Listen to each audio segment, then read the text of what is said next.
Hello students, आज हम gamma function पर सम करेंगे। इससे पहले के लेक्चर में हमने गामा फंक्शन की कुछ प्रॉपर्टी प्रूफ की थी और उसके बाद कुछ उस पर एग्जाम्पल किए थे। आज हमारे पास ये सम है, proof that integration limit 0 to infinity x to the power c upon c to the power x dx equal to gamma c plus 1 upon log c whole to the power c plus 1 where c is greater than 1। तो इस question में हमें substitution क्या लेकर चलना है, ये किस पर डिपेंड करता है कि जैसे हमारे पास जो प्रूफ है हम उसको देखते हैं कि अगर हम x to the power c को लेते हैं t, तो अगर x to the power c, suppose हमने लिया x to the power c equal टू t, तो क्या होगा कि अगर हम log लेते हैं तो c log x आ जाएगा, जबकि प्रूफ में हमारे पास क्या है log c।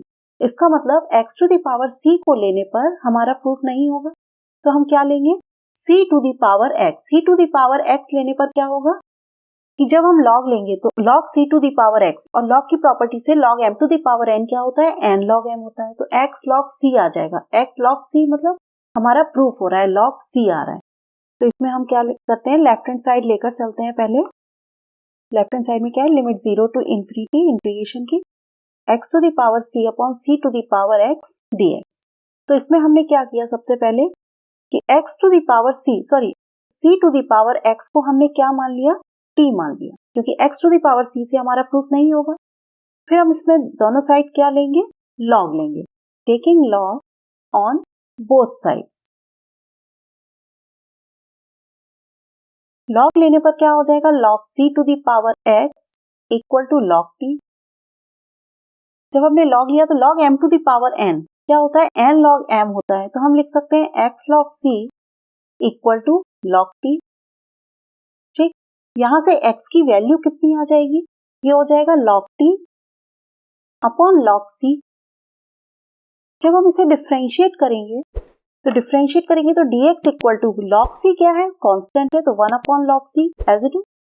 डिफरेंशिएट होगा t log t मतलब 1 अपॉन t इंटू dt। अब ये वैल्यूज हम कहाँ रखेंगे, जो हमें सम दिया हुआ है, तो यहाँ पर रखेंगे। तो देखो, जब हम x इक्वल टू, आपने लोअर लिमिट, x की लोअर लिमिट क्या है 0, x की अपर लिमिट क्या है इन्फिनिटी। तो जब x की लोअर लिमिट हमने 0 रखी तो c टू द पावर 0 क्या हो जाएगा 1। x इक्वल टू 0 पर t equal to 1 and x equal to infinity, upper limit क्या है इन्फिनिटी है x की। तो यहाँ पर जब x इक्वल टू इन्फिनिटी रखेंगे तो c to the power infinity मतलब t इक्वल टू क्या आ जाएगा, इन्फिनिटी आ जाएगा। ठीक है, तो यहाँ पर क्या हो जाएगा, लिमिट x इक्वल टू 0 पर t इक्वल टू कितना है 1, तो 1 to infinity. x equal to infinity पर t इक्वल टू इंफिनिटी, तो लिमिट क्या हो गई 1 to infinity. x to the power c, x equal to कितना आ रहा है log t upon log c whole to the power c upon 1 upon c to the power x, मतलब 1 upon c to the power x को हमने क्या substitute किया है t, and dx equal to कितना है 1 upon log c into 1 upon t dt। यहां से आ जाएगा लिमिट 1 टू इंफिनिटी, इसमें log c to the power c and log c की पावर इसमें कितना है 1, तो 1 अपॉन क्या लिख सकते हैं हम log c whole to the power c plus 1 log t whole to the power c and 1 upon t square dt। अभी भी ये हमारा प्रूफ नहीं हुआ है। अब हमें क्या करना है इसमें कि log t को हमें कोई दूसरा, क्योंकि लॉगरिथमिक फंक्शन आ गया, इसका मतलब ये एक्सपोनेंशियल सीरीज तो गामा फंक्शन की डेफिनेशन तो ये बनेगी, क्योंकि log t का फंक्शन आ गया। एक्सपोनेंशियल फंक्शन होता है तब भी ये गामा की डेफिनेशन बनता है, लिमिट 0 टू इंफिनिटी होती है तब भी गामा की डेफिनेशन बनता है, या फिर लॉगरिथमिक फंक्शन आ जाता है तब भी ये गामा की डेफिनेशन बनेगा। तो यहाँ पर लॉगरिथमिक फंक्शन है, मतलब ये किसकी डेफिनेशन बनेगा, गामा की डेफिनेशन बनेगा।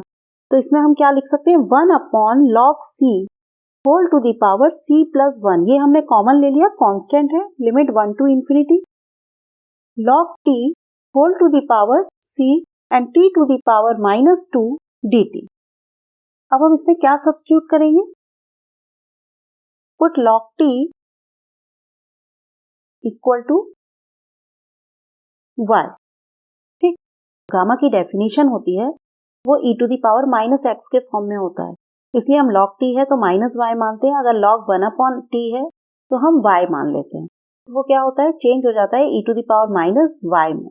मतलब डेफिनेशन बन जाती है। लेकिन यहाँ पर जो क्वेश्चन है उसमें आपका क्या आ रहा है, टी टू द पावर -2। ये मतलब क्वेश्चन पे डिपेंड करेगा, जो कंडीशन है उस पे डिपेंड करता है। तो यहाँ पर -2 पहले से है, ये भी एक्सपोनेंशियल में कन्वर्ट होगा, तो इसलिए यहाँ पर log t इक्वल टू अगर हम -y लेंगे तो डेफिनेशन नहीं बनेगी। तो इसलिए हमें log t इक्वल टू, ये रफली आपको करके देखना है, उसके बाद फिर यहाँ पर दिखाना है। तो t इक्वल टू कितना हो गया, e to the power -y। अब इसे डिफ्रेंशिएट करेंगे तो डिफ्रेंशिएट करने पर dt इक्वल टू कितना आ जाएगा, e to the power y and dy। ठीक, ये हो गया 1 upon log c whole to the power c plus 1।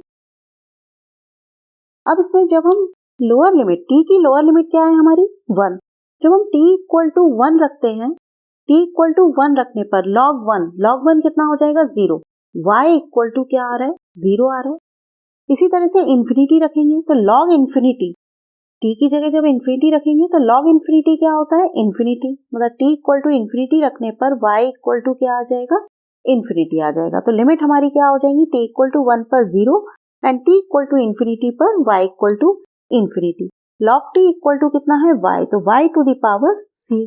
t equal to कितना है, t इक्वल टू है e to the power y, तो यहाँ पर क्या है t टू द पावर -2 मतलब e to the power -2y हो जाएगा। एंड dt इक्वल टू कितना है, ये है e टू द, dt की वैल्यू कितनी आ जाएगी, e to the power y dy। ठीक, ये हो गया 1 upon log c whole to the power c plus 1, integration limit 0 to infinity, e to the power क्या लिखेंगे -y, बेस सेम है, पावर ऐड हो जाएंगी, -2y plus y -y, y to the power c। अब इसमें अगर हम, क्योंकि डेफिनेशन जब तक -1 के साथ में जो लिखा होता है उसकी डेफिनेशन बनती है, तो यहाँ पर -1 नहीं लिखा है तो हम ऐसा लिख सकते हैं c प्लस 1 एंड -1 dy। यहाँ -1 के साथ में क्या लिखा है, देखो लिमिट आ गई, इंटीग्रेशन आ गया, लिमिट 0 टू इन्फिनिटी आ गई, e to the power -y आ गया, y टू द पावर -1 के साथ में जो लिखा होता है डेफिनेशन उसी की होती है। तो ये डेफिनेशन किसकी बन गई, गामा c प्लस 1 की।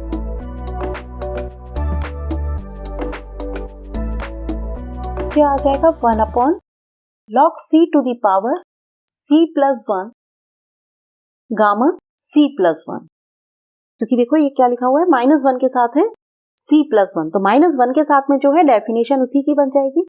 तो ये हमारा प्रूफ हो गया gamma c plus 1 upon log c whole to the power c plus 1, यही हमको प्रूफ करना था। तो ये हमारा फर्स्ट एग्जाम्पल का प्रूफ हो गया। अब हम सेकेंड एग्जाम्पल एक और करते हैं। ये एग्जाम्पल है, prove that integration limit 0 to infinity e to the power -x square dx equal to 1 upon 2 root पाई।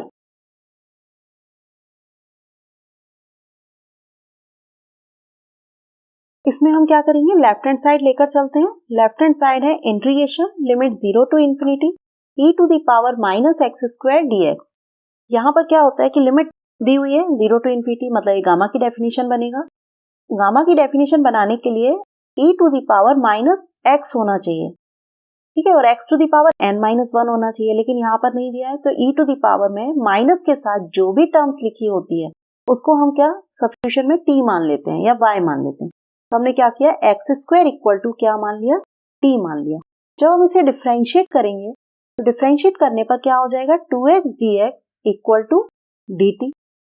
ठीक, यहां से x की वैल्यू अगर हम निकालते हैं तो कितना आ जाएगा, √t, मतलब यहाँ पर dx की वैल्यू, क्योंकि हमें देखो e to the power -x square की जगह हम रख देंगे t।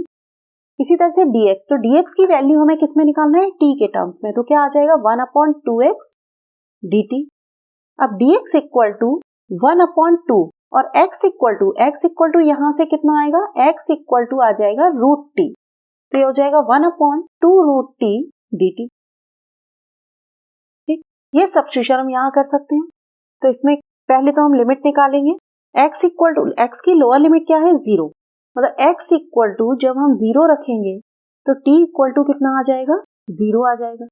फिर x इक्वल टू जब हम इन्फिनिटी, अपर लिमिट क्या है इन्फिनिटी, तो x इक्वल टू जब इन्फिनिटी रखेंगे तो t इक्वल टू इन्फिनिटी आ जाएगा। तो ये हो जाएगा लिमिट 0 टू इन्फिनिटी फिर e to the power minus x square कितना है, t है, t आ गया। dx इक्वल टू कितना है, 1/2 रूट t dt।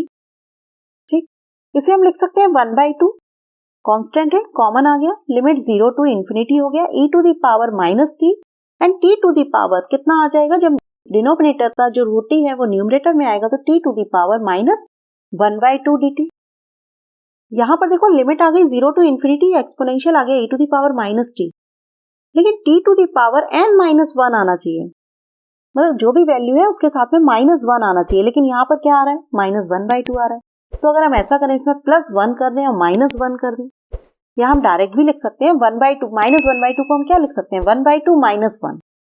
लेकिन अगर डायरेक्ट समझ में नहीं आ रहा है तो हम इस टाइप से कर सकते हैं, limit 0 to infinity e to the power minus t to the power -1/2 जो है उसमें +1 करो और -1 करो, ये हो जाएगा 1/2 limit 0 to infinity e to the power minus t to the power -1/2 +1। क्या लिख सकते हैं इसको, 1/2 -1 dt।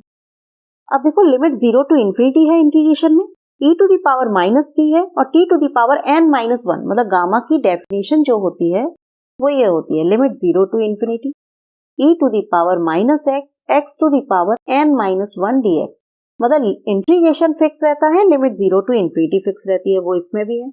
e to the power minus x यहाँ पर t में लिखा हुआ है तो वो भी फिक्स है, x to the power n minus 1 dx तो dt भी है। अब -1 के साथ में जो होता है डेफिनेशन उसी की होती है, तो यहाँ पर n है तो गामा n की डेफिनेशन, यहाँ -1 के साथ क्या है, 1/2, ये हो जाएगा 1/2 गामा 1/2। गामा 1/2 क्या होता है, रूट पाई होता है, ये गामा की प्रॉपर्टी हमने पढ़ी थी, gamma 1/2 equal to root pi, तो इसे हम लिख सकते हैं √π/2। ये हमारी राइट हैंड साइड आ गई, यही हमको प्रूफ करना था। तो यहाँ पर हमारा गामा फंक्शन आज कंप्लीट हो गया। अब हम नेक्स्ट लेक्चर में करेंगे बीटा फंक्शन की प्रॉपर्टी और उस पर बेस्ड सम। अगर आपको आज का लेक्चर पसंद आया है तो लाइक कर दीजिए, चैनल पर नए हैं तो सब्सक्राइब कर दीजिए। Thank you.